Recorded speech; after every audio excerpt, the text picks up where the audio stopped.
Carolina, I bear witness that Muhammad is his messenger. I would like to greet the men of God, the mighty strong arm of God, the nation's greeting words of peace and of paradise in the mid-Atlantic region, in the states of North Carolina, in the state of South Carolina, in the state of Virginia, and here in Washington, D.C. and Baltimore is with us. I would like to greet you all in the nation's greeting words of peace and the paradise of Assalamu alaikum. How's the fruit? How's the fruit? You all may be seated. Praise be to Allah. Give yourselves a warm round of applause for the people who have for our flag. Praise be to Allah. Allahu Akbar! Allahu Akbar! Allahu Akbar! Allahu Akbar! Yes, sir. Praise be to Allah. I would just like to say we thank the Honorable Minister Louis Farrakhan for his work and service, for giving us life after death. Let us all find it in our hearts and in our minds that we should take some point or time out of the day to dedicate it to the service of what we know now is the #1 program here in the hills of North America, as well as over the planet Earth. And that's the resurrection of the black man and woman and the mentally dead and spiritually dead people all around the world. We should find time because God has given us one who has given us time, and he's still giving us time in healing our sick minds. That's right. Go ahead, Chief. Yes, sir. This man, the Honorable Minister Louis Farrakhan, we all should put our eyes on him. Right. Yes, sir. The Most Honorable Elijah Muhammad told us that we should all look at him. Is that right? Yes, sir. Hear him. Yes, sir. Go where he say go and stay from where he say stay from. Is that right? Yes, sir. Well, when we're looking at him, let us not just look at and marvel at the beauty of the man that God has given us, but let us study him so that we will be found doing the same works as him. Yes, sir. Is that right? Yes, sir. We should want to help the Honorable Minister Louis Farrakhan. Yes, we shouldn't be so arrogant and selfish to where it's that, you know, it's all about me. The Quran speaks of we and us. Right. And the only I in the Quran is Allah God himself. And we know him as Master W. Farad Muhammad. Is that right? Yes.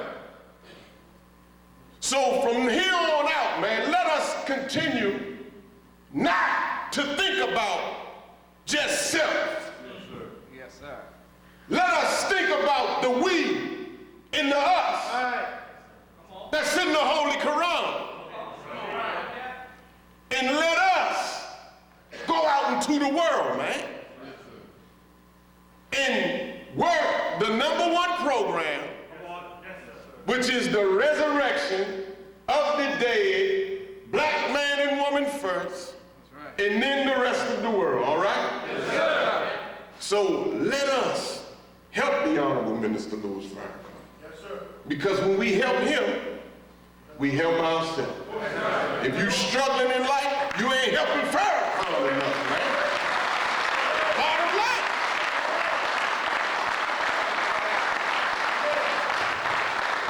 If you finding it hard today to deal in the world, you're not helping the minister enough. You're not helping Farrakhan. So know that when it gets rough, no one understands. Man, maybe I better go get another 50 to 100 papers or more and go out to the street with the #1 tool, the final call, which will help us in the resurrection of the dead. So when it get rough, no one understands that you're not helping Farrakhan enough. And let me just say this, when you're helping the Honorable Minister Louis Farrakhan, you are helping the most honorable Elijah Muhammad. That's right. You are helping Master Farad Muhammad. Yes, he represents those two. Right. Let us not get it wrong. Right. So let us help God's man so that God can help us, all right? Yes, sir. So without further ado, I want to bring on the regional minister here in the Mid-Atlantic region with a warm round of applause. Bring on Brother Abdul Qadir Muhammad. Come on.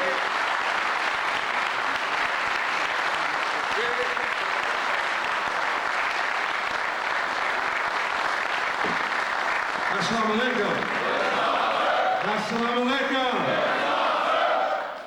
All praise is due to Allah. In the name of Allah, the Beneficent and Merciful, we thank Him for His coming to us in the person of Master Farad Muhammad. We thank Him for the most honorable Elijah Muhammad, and today, of course, his student, the national representative today, the Honorable Minister Louis Farrakhan. I greet you all with the greeting words of peace and paradise.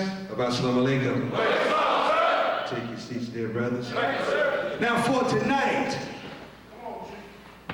how does everybody feel? We have to show some footage heading towards the goal line and the work for our great God who came in the person of who? Of who?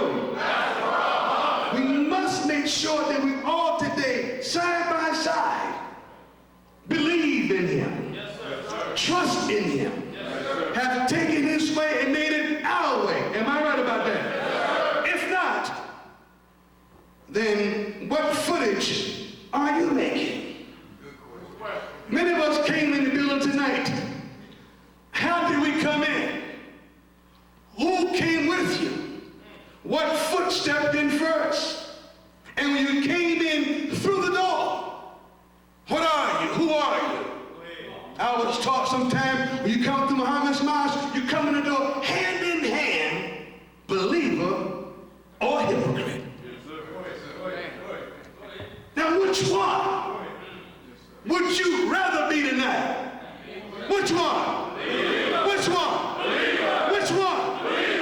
We leave the hip in this proper place. We don't need that. I'm saying that to say before I bring the brother on. When you read the 22nd chapter of the Holy Quran, the last verse talks about how Allah made and gave us the name Muslim. Yeah. Muslim. It didn't say anything else except that He gave us the name Muslim, which means what? One who submits himself entirely, completely to do Allah, to do God's will. And I gotta say it to my new brothers, you got a big test coming up. You're gonna be pulled on, maybe back at home by Sandra and Willamette and all of them, you know, they're gonna ask you why you coming down here. Yes, sir. Go ahead, folks. Why are you going to the Muslim class now? Whose will are you submitting to? Willamette's will? Sandra's will? If that's the name of your wife, pardon me, but I'm making the name. Are you submitting to their will? Or should it be the will of God? Who came in the person of Master Farad Muhammad? Don't look lost. It's all right, because we must get it straightened out. If not, where are we headed then? I'm going to say this. and make room for my brother because we really want to hear from him. Right, come on. But tonight, dear brothers, open up your hearts. All right? Yes, sir. And be able to think more, as he said yesterday, about a new spirit or a new attitude that you can use in terms of making sure that you can get the word correct in your thinking. In other words, we can't just keep going on the way we are and not shaping up our nation. Every Monday night, this is how FOI class should look like. Am I correct? Every Monday night, when you come to Muhammad's Mosque, it should look like this. And when you come to the class, you got your white shirt on as best you can. Bow tie, am I right? Shoes, shining, haircut, shaved as best you can. Because it's a time for us to learn how, which means the manner, the method, and means of how to become a brother, F-O-I. So I close with this from Thessalonians 5, verse 12, and it says, final instructions. Now we ask you, my Bible says, now we ask you, brothers, to respect those who work hard among you, who are over you in the Lord and would admonish you. Hold them to the highest regard and love because of their work. I'm not telling you to hold us in regard, but I'm trying to say I must hold you in the highest regard because of your work. Live in peace with each other. And we urge you, brothers, warn those who are idle. Idle. Encourage the timid. Help the weak. Be patient with everyone. Make sure that nobody pays back wrong for wrong, but always try to be kind to each other and everyone else. Be joyful. Be joyful always. Pray continuously. Give thanks in all circumstances, for this is God's will for you and the Christ that we know. Which they may say Jesus, but it's the Honorable Elijah Muhammad. Did I say something wrong? No, sir. Now, don't put out the Spirit's fire. It said, and do not treat, let's say, prophecies with contempt, like as if, you're going to just take it for granted. Huh? Test everything, hold on to that which is good, and avoid every kind of evil. I'm saying to say, brother, the Honorable Farrakhan, he needs to have again an army. Right. Not a group of brothers that are just not too sure that if we should take the Final Call newspaper, or I don't know if I should come tonight, you gotta come tonight. The lateness, we have to get that understood and remove that right away. Right?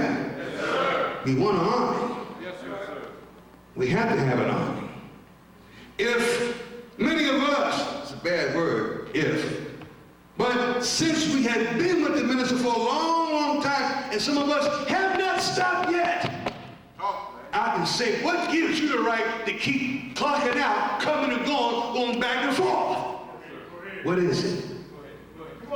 You have to really dig in deep, brother, and find your place. And ask those who did it, who's doing it, how are you making it?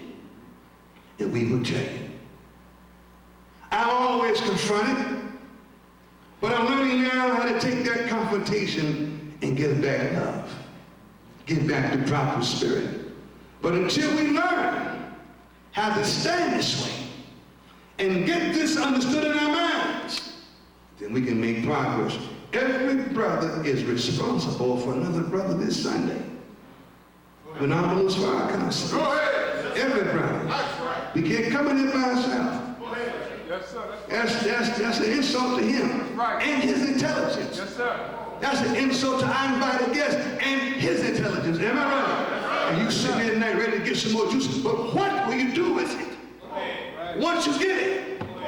Do you know how much our council know if we invite him, once he leaves, he said, what will they do with those that he got about to seize? Where will they go? What will happen to those brothers? How will they make it? And the overseer in the house, including myself and including you, we have to find a way to put their soldier abilities back into the brothers. Is that right? And I don't want to be a part of 90-day wonders. In 90 days, we wonder what the hell happened to them. We want to keep them. All right? So I know you're anxious, brother. I'd be asking to say a few words. No, I like to stay out the way. What you laughing at, soldier? That's right. Ain't nothing wrong with that. But let's bring to the microphone a very, very tall brother. I mean, tall. Tall. You know, there's a lot of tall ones today. Is that right? Brothers and Baltimore, y'all got a tall minister too. Is that right? Tall ministers. And they all, I know, they all can cook. This is part 2 from yesterday. Is that right? So as they say, tighten up, brother, get in your seats. You gotta go to the bathroom. Anybody gotta go relieve themselves? We don't leave now. Let's bring it to the podium, my dear brother. Huh? Ready for it? Yes, sir. Brother Nuri Muhammad, the light. That's right. Huh? From the star. Assalamu alaikum.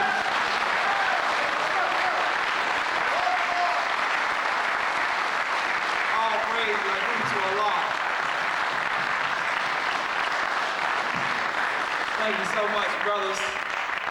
In the name of Allah, the Beneficent, the Merciful, I bear witness that there is no God but Allah, who intervened in our affairs in the person of Master Farad Muhammad, the one all-wise, true, and living, and perfect God. We thank him for raising up in our midst a Georgia-born God named the Most Honorable Elijah Muhammad, whom we know today to have matured. He started off as Elijah Poole, didn't he? Yes, sir. But at the stages of evolution, he became Elijah Kareem. He went from a minister to the supreme minister, to the apostle, to the messenger, and from the messenger to the Christ, and now we understand him as the God of the universe. We thank Allah for that Georgia-born black man. And in this hour, we are especially grateful, for we wouldn't know about the Georgia-born God nor the Mecca-born God if it wasn't for a God being made in our midst named the Honorable Minister Louis Farrakhan. It's in their names that I greet you in the greeting words of peace of Assalamu alaikum.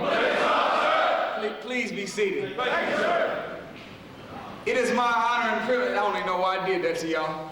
It is my honor and privilege to offer to you the greetings of Assalamu alaikum from the Honorable Minister Louis Farrakhan. I will do. All praise is due to Allah. Thank you, brothers. Thank you, sir. Brothers, I started yesterday telling you how happy I was to be here with my Mosque number 4 family, and now I heard that some of our Mosque number 6 families in the house. Yes, sir. And I'm even happier to be here at the FOI class on this Monday night to talk to the men of the Mid-Atlantic region. You have made the best decision you could have ever made by joining the Nation of Islam. Did you hear what I just said? I'm saying this more important to pick the right religion than it is to pick the right wife. It's more important to pick the right religion than it is to pick the right profession. It's more important to pick the right religion than it is to pick the right neighborhood to live in. For hell, if you pick the right religion, you'll pick the right wife. You'll pick the right profession. You'll pick the right neighborhood to live in. But if you got the wrong religion, your religion becomes your lens that you put over your third eye or your mind's eye, by which you judge everything that you witness with your 2 physical eyes. Well, if we've got the wrong lens, then it's impossible to pick the right mate, the right job, the right car, the right house, the right neighborhood to live in. But if you pick the right religion, Allah will bless you to pick the right everything else.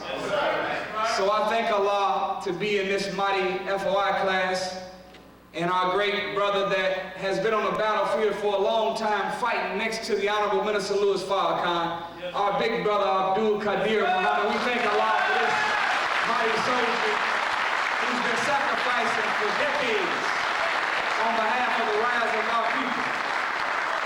I'm so honored to be able to call my brother Ann, my brother in the struggle, and brother David, and all the brothers that are striving to serve in the labor. I'm very honored to be among this great class of men. Yes, sir. I want to also extend to you the love and greetings from our big brother, Supreme Captain Mustafa Farrakhan.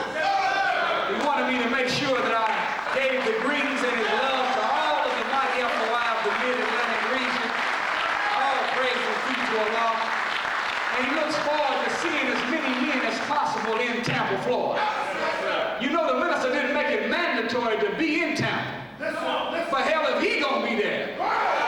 And we ain't got that much time to be in the presence of that illustrious leader. Then wherever he is at, we should find ourselves. You say, but I may not be able to get into the event, I may be on post. Hell, that's better than being inside the event.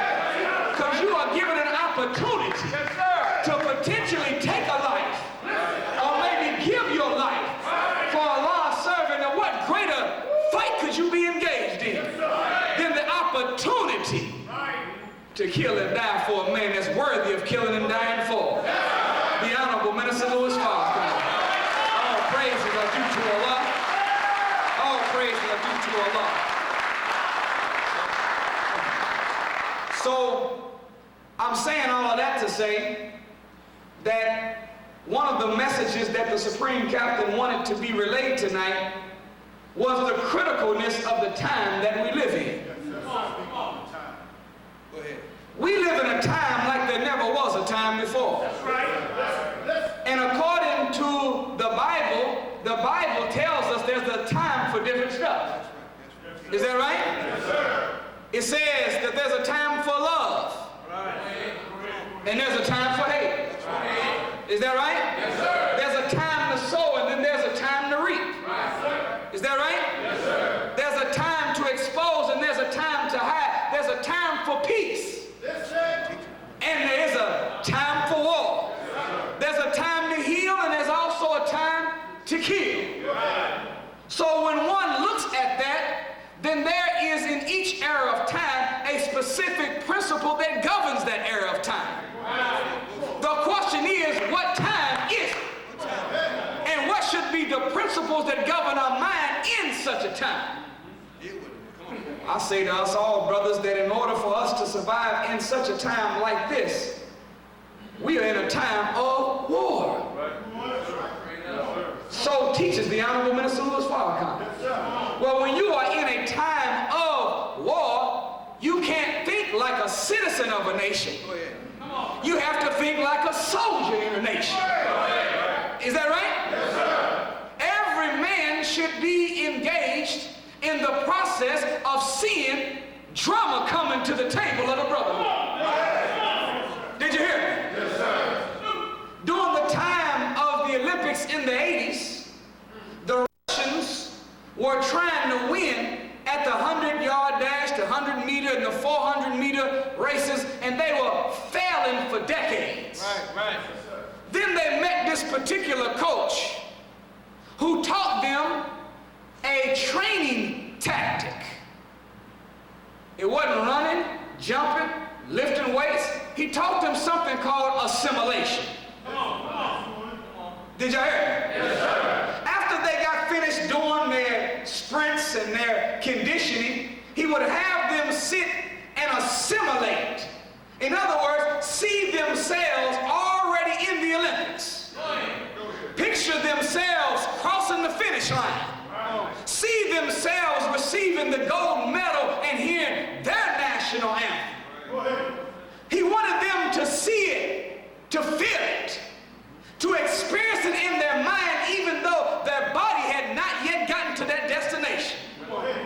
And don't you know that because they were able to assimilate it in their mind, when they finally got to the Olympics, they end up winning in the Olympics? Why? Because by putting your mind, assimilated in your mind, it prepares your body to achieve the objective. Well, if it is a known fact that there's a day coming in the very near future where we will have to be engaged in physical combat, then we do ourselves a disservice to sit around acting like it ain't gonna happen. No, we better condition. We better train. We better get our endurance up. Hit some iron. Get our faith right. Get our conviction right. And then in the quietness of the night, assimilate a time in which we may have to deal with our enemy and conquer our enemy on a physical battle plane. That way, when the time shows up and they kick in the door, Muhammad don't raise no punks, no sissies, no faggots, and no chumps. And by means of assimilation, when the door gets kicked in by our enemy, you won't have brothers running to the back door. You'll have soldiers girding up and say, this is the day we've been waiting on. Let's lock arms and let's deal with this opposition as if we were a solid wall. All praises are due to Allah. It's dangerous to live in the white man's world and think anything other than a soldier. Did you hear me? You cannot be successful in a world that is diametrically opposed to black people in general rising, and the black man in specific from rising. If you don't think like a soldier and think like a warrior, don't you know if you want to make money, that's warfare in the white man's world? Don't you know that the slave master taught us to make babies but never marry our women? So if you desire to be a family man, you waging war in the white man's world? Don't you know if you make a choice to come off of the white man's job and do for your own black self and produce income for your family, you're not just engaged in a money battle, you engaged in real life warfare. So the only way to be successful in this world that's diametrically opposed to us is we've got to think like soldiers. Maybe that's why the Holy Quran has a chapter called the Allies. That's military language. Another chapter is called the companies. That's military language. Another chapter is called those ranged in ranks. That's military language. One chapter called Muhammad. And Muhammad means praiseworthy. And praise must, but Muhammad also means what? War. So if Allah is the all-wise, and he's revealed not only ayats, not only surahs, but he also revealed the names of the surahs. And inside of the names of the chapters are sometimes as much revelation as in the body that you read from the chapter. Did you hear me? Yes, sir. So if he uses the language allies, companies, those ranged in ranks, and this is military language, what kind of Muslim is he looking for? He's not looking for a pontificator. He's not looking at some bean soup scientist. He's not looking at some quotologist.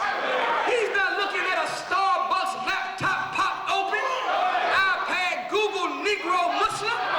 He's looking at it for a soldier, for a warrior, not a hearer of the word, but a doer of the word. Not someone that's engaged in playing with the enemy, but plans on conquering the known world. All praises are due to Allah. All praises are due to Allah. Then Allah says to that he must have knew that there was going to be some punks that came in. He said that surely fighting is prescribed for you, though it is disliked by you. Could it be that you dislike a thing while it is yet good for you? And could it be the peaceful, the one that be, alhamdulillah, transcendental meditation? Could it be that you love a thing while it is yet an evil for you? There's only three things that Allah prescribed in the Holy Quran. One, he said prayer is prescribed for you to keep you away from indecency and evil. That means prayer becomes the proactive exercise exercise of the Muslim that keep them from even being in